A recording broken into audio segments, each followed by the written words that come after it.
പ്രൊക്രാസ്റ്റിനേഷനെ കുറിച്ച് കേട്ടിട്ടുണ്ടോ? ചിലപ്പോൾ നിങ്ങൾ ആ വേർഡ് കേട്ടിട്ടില്ലെങ്കിലും പക്ഷെ ആ ഒരു കാര്യം നിങ്ങളുടെ ഒരു 99% ആൾക്കാർ ചെയ്യാറുണ്ട്. നിങ്ങൾ പലരും ചെയ്യുന്ന ഒരു കാര്യമാണ് ഈ പ്രൊക്രാസ്റ്റിനേഷൻ എന്ന് പറയുന്നത്. വേറെ ഒന്നുമല്ല, ഇങ്ങനെ നീട്ടി കൊണ്ടുവന്ന പരിപാടിനെയാണ് നമ്മൾ പ്രൊക്രാസ്റ്റിനേഷൻ എന്ന് പറയാം. അല്ല, ഒരു കാര്യം ചെയ്യാതെ ഇങ്ങനെ നീട്ടി നീട്ടി നീട്ടി വെക്കുക. പ്രത്യേകിച്ച് നിങ്ങളുടെ പഠിപ്പിന്റെ കാര്യത്തിൽ അല്ലെ. അപ്പൊ നിങ്ങളിപ്പോ മനസ്സിലുണ്ടാവും പഠിക്കണം എന്ന്, പക്ഷെ എങ്ങനെ വിചാരിക്കും കുറച്ച് കഴിഞ്ഞിട്ട് പഠിക്കുക, കുറച്ചുകൂടെ കഴിഞ്ഞിട്ട് പഠിക്കുക, ഒരു 2 മിനിറ്റ് കഴിഞ്ഞിട്ട് പഠിക്കുക, അല്ലെങ്കിൽ എന്താ ഒരു 6 മണിക്ക് ഞാൻ പഠിക്കും, അല്ലെ വേണ്ട ചോറ് കഴിച്ചിട്ട് പഠിച്ചാലോ, ചായ പിടിച്ചിട്ട് പഠിക്കുക അല്ലെ. ഇപ്പൊ എന്തായാലും ചോറ് കഴിച്ച് ഇനിയിപ്പോ ചായയും കൂടെ കഴിച്ചിട്ട് പഠിക്കുക.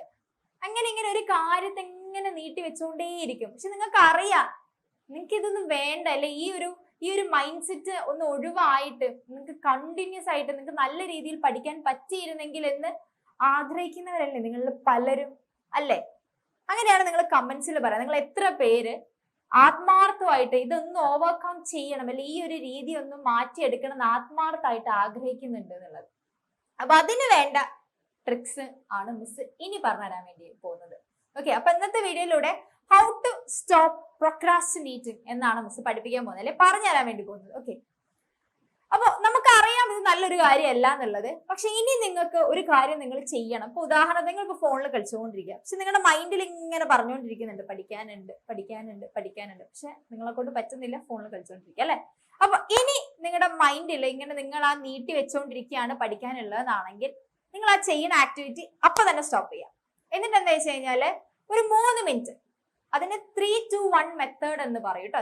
ഈ മിസ് പറയുന്ന മെത്തേഡിനെ 3-2-1 മെത്തേഡ് എന്നാ പറയാം. അപ്പൊ നിങ്ങൾ ആ കാര്യം മാറ്റി വെച്ചിട്ട് നിങ്ങൾ എന്താ വെച്ച് കഴിഞ്ഞാൽ കണ്ണടച്ച് 3 മിനിറ്റ് ഇങ്ങനെ ഇരുന്ന് ആലോചിക്കാം. നിങ്ങൾക്ക് ഈ പഠിച്ചിട്ടില്ലെങ്കിൽ നിങ്ങൾക്ക് എന്തൊക്കെ കിട്ടും, അല്ലെങ്കിൽ നിങ്ങൾ ഈ കാര്യം ഇപ്പൊ മാറ്റി വെച്ച് കഴിഞ്ഞാൽ എന്തൊക്കെ ബുദ്ധിമുട്ടുകളാണ് നിങ്ങൾക്ക് ഉണ്ടാകാൻ പോകുന്നത് ആദ്യം കൂടി ചിന്തിക്കാം. എന്നിട്ട് ഇതിന് എങ്ങനെ ചെയ്യണം എന്ന് നിങ്ങൾ തന്നെ ഒരു 3 മിനിറ്റ് സൈലന്റ് ആയിട്ട് ഇരുന്നിട്ട് നിങ്ങൾ തന്നെ ആലോചിച്ച് നിങ്ങളുടെ മൈൻഡ് ഒന്ന് സെറ്റ് ആക്കുക. ഓക്കെ, പഠിക്കാൻ വേണ്ടി ഓക്കെയാണ്, സെറ്റ് ആണെന്ന് ആലോചിച്ച് സെറ്റ് ആക്കി വെക്കുക.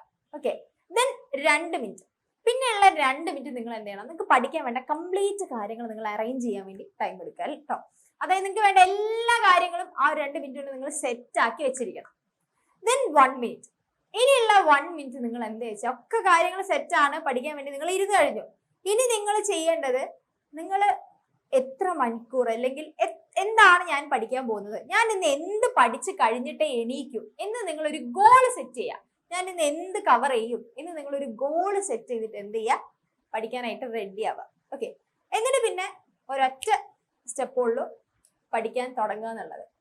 പിന്നെ നിങ്ങൾ അങ്ങ് പഠിക്കാൻ വേണ്ടി ഇരുന്നുകൊണ്ടേയിരിക്കാം. അപ്പൊ ഈ ഒരു ട്രിക്കിലൂടെ അല്ലെ ഈ ഒരു രീതി 3-2-1 മെത്തേഡ് ഫോളോ ചെയ്യുന്നതിലൂടെ ഈ പ്രൊക്രാസ്റ്റിനേഷൻ എന്ന് പറയുന്ന ഒരു കാര്യത്തിൽ നിങ്ങൾക്ക് മറികടക്കാൻ പറ്റുന്നതാണ്. ഇത് മിസ് പറഞ്ഞതല്ല, സയന്റിഫിക്കലി ഉള്ള ഒരു മെത്തേഡാണ്.